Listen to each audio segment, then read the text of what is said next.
Saudara, hingga kini Firly Bahuri, tersangka kasus pemerasan eksmentan, belum juga ditahan. Di satu sisi, Dewas KPK juga telah menjatuhkan sanksi etik terhadap Firly. Bagaimana analisis terhadap sanksi etik dan jerat pidana dalam kasus ini? Kita akan bahas bersama Kepala Divisi Hukum Mabes Polri tahun 2008 hingga 2010, Pak Arianto Sutadi. Pak Arianto, selamat malam.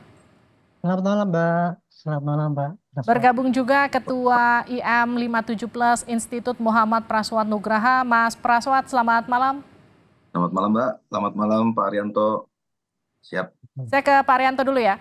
Pak Arianto, penahanan memang kewenangan penuh dari penyidik, tapi pengalaman Anda, kenapa Firly Bahuri sampai sekarang belum juga ditahan, Pak Arianto?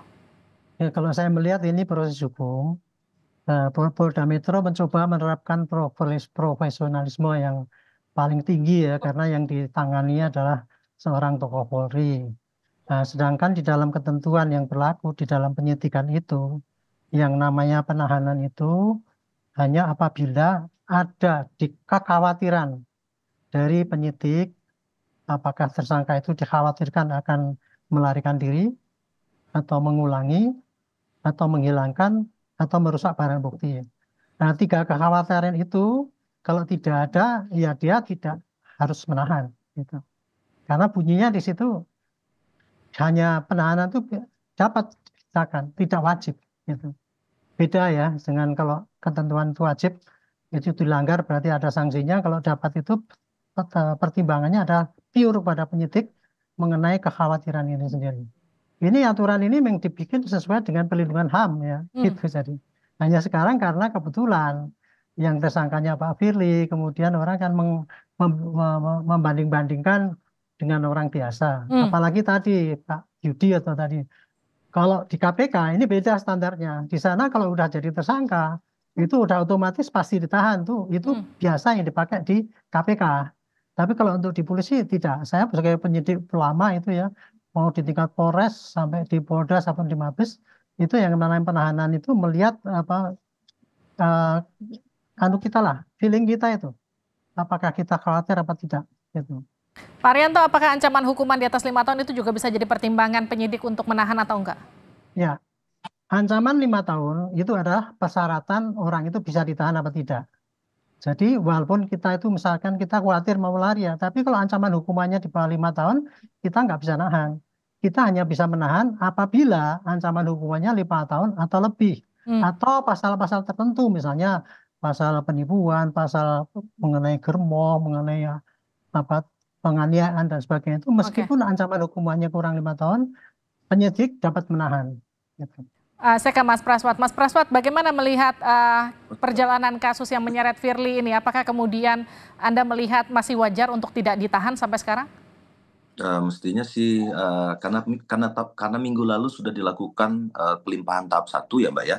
Jadi P19 sudah dimulai minggu lalu hari Jumat, dan kemudian sudah dijawab juga oleh rekan-rekan kejaksaan, sudah dikembalikan berkasnya dan sudah diisi isian ada tuh P19 itu. Kalau kami dulu penyidik itu kan mengisi salah satunya, mungkin ini Mbak ya, salah satunya ada bukti-bukti yang harus dipenuhi, dan yang sudah pasti itu berkas perkara itu dilimpahkan tuh berikut tersangkanya. Itu yang sudah pasti. Jadi karena ini ancamannya di atas 5 tahun dan kemudian ini tindak pidana korupsi masuknya karena dia dijerat pakai Undang-Undang 3199/2021, pastinya pelimpahan berkas perkara, alat bukti, saksi, BAP dan lain-lain itu juga dilengkapi dengan si tersangka. Nah, mestinya hari ini ya Mbak ya, setelah proses pra-peradilannya sudah selesai dan sudah dimenangkan oleh Polda Metro Jaya, juga aliran uangnya juga sudah dibuktikan di praper, di PN Jaksel, dan sudah lengkap semua, dan sudah dinyatakan hakim bahwa alat-alat bukti yang disampaikan oleh teman-teman Polda Metro Jaya terkait aliran uang, terkait dengan bukti pertemuan, handphone, ponsel dan lain-lain yang sudah disita dan lain-lain, dan itu dinyatakan hakim cukup alat buktinya untuk dilanjutkan untuk dilaksanakan penyidikan. Maka seharusnya hari ini pemeriksaan malam ini yang sampai sekarang belum keluar juga ya di Bareskrim, Pak Firly seharusnya ditahan.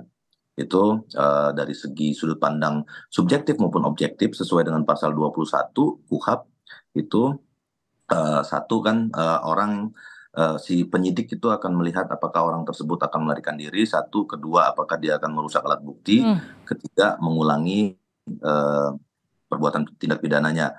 Kalau yang mengurangi perbuatan tindak pidananya karena sudah direkomendasikan pemecatan dari sidang Dewas tadi siang jam 11, itu saya pikir enggak, dan lagi pula sudah dinonaktifkan ya oleh Presiden.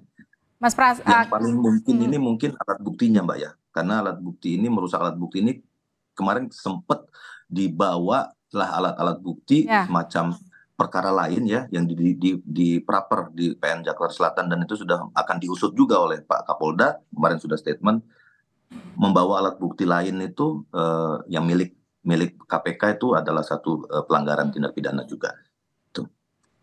Bagaimana dengan analisis Mas Praswat, Pak Arianto?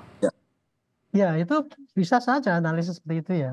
Tetapi hukum yang berlaku itu tidak ada yang namanya bunyinya harus ditahan itu. Ya tadi seperti kalau di KPK dia bisa dikatakan ini harus ditahan karena kebiasaan yang di sana.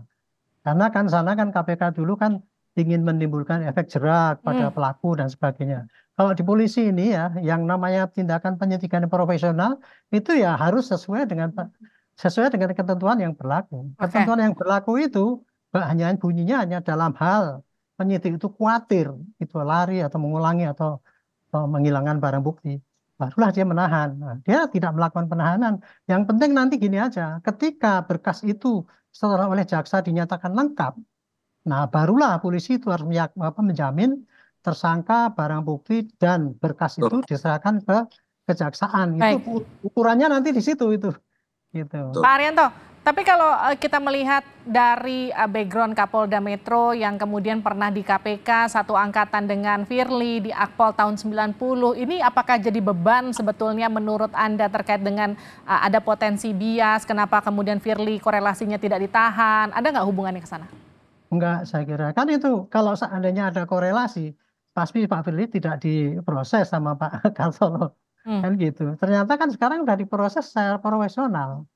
Penyidiknya itu si Simanjuntak juga mengatakan betul-betul profesional, bisa diuji nanti secara transparan dan sebagainya. Ini sekarang ini tinggal membuktikan lah, kan udah mulai kelihatan ini. Dulu kan Pak Firly itu dituduh melakukan pelanggaran begini-begini kok dibiarkan kan gitu kan. Nah sekarang di Dewas sudah menjatuhkan. Nah ini sekarang tinggal Polda Metro nih.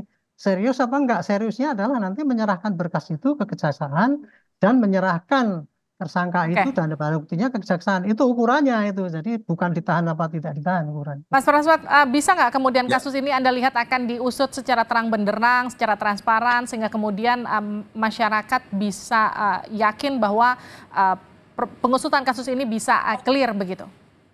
Tuntas. Seharusnya saya sih optimis 100% Mbak ya, sejak kemarin diujinya di Praper itu sudah dikeluarkan semua alat buktinya dan seluruh masyarakat bisa melihat itu secara terbuka karena sidang pengadilannya terbuka untuk umum, maka kita semua bisa melihat berapa kali transaksi, ada aliran uang berapa kali, penukaran di money changer itu berapa kali dan lain-lain, sampai hari ini juga di P19 juga ya, seperti kata Pak Arianto tadi, di P19 dan P21 nanti akan dilimpahkan berkas perkara berikut tersangkanya. Nah, malam ini kan ada pemeriksaan, Mbak ya. Saya sih optimis 100%. Saya yakin malam ini memang setelah pemeriksaan ini akan ditutup dengan proses penahanan.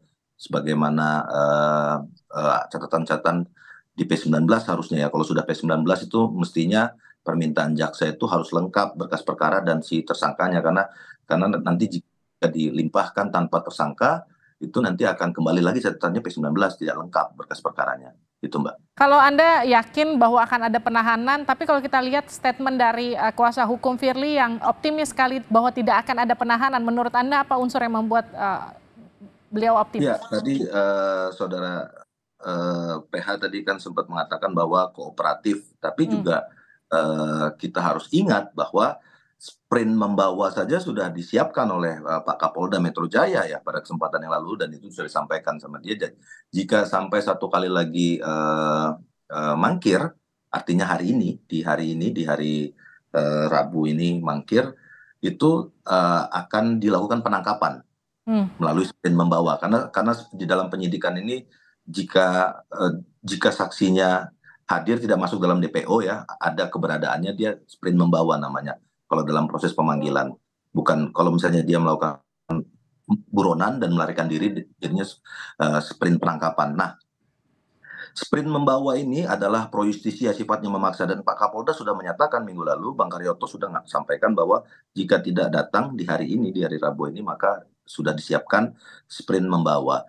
Artinya kan hari ini kooperatifnya saudara Firly Bahuri itu bukan karena memang goodwill, secara kooperatif normatif, tapi kooperatif karena memang sudah disiapkan surat perintah membawanya, surat penangkapannya sudah disiapkan, jadi tidak ada pilihan lain, Mbak.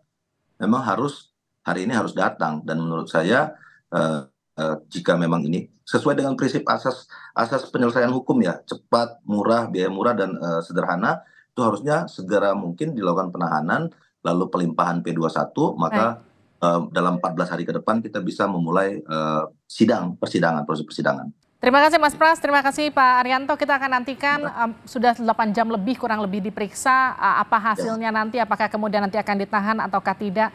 Kita akan update nanti. Terima kasih Bapak-Bapak sudah bergabung di Sapa Indonesia Malam. Sehat-sehat selalu.